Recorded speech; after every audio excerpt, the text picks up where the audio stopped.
Synthèse pratique.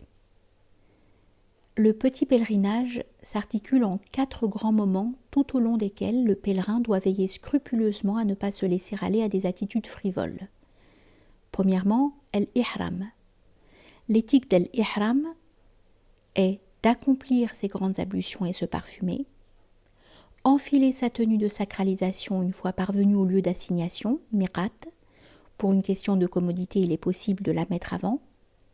Formuler l'intention d'accomplir une umrah après avoir effectué 2 cycles de prière en récitant dans le premier El-Kafirun et le second El-Ikhlas.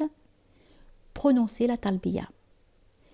Ce qui est permis en état de sacralisation, se laver sans utiliser de savon parfumé, changer de vêtements, porter des sandales qui laissent une bonne partie des pieds, dont les chevilles découvertes, porter une ceinture autour de la taille ou une petite sacoche contenant son argent, utiliser une ombrelle pour se protéger du soleil.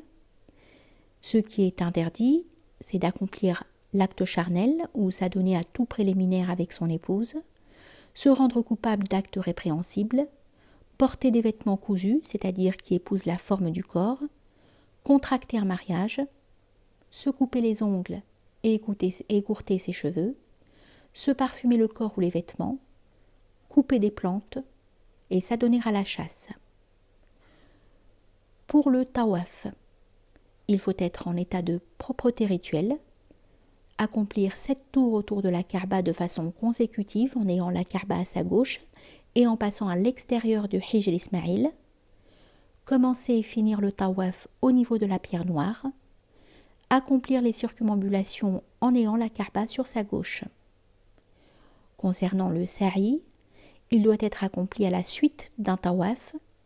Le parcours doit être accompli à 7 reprises consécutives.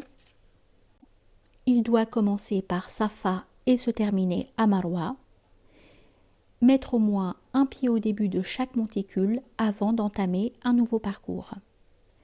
Enfin, pour la coupe de cheveux, pour les hommes, se raser la tête ou réduire de façon homogène la taille des cheveux. Pour les femmes, couper quelques mèches de cheveux correspondant à la taille d'une phalangette.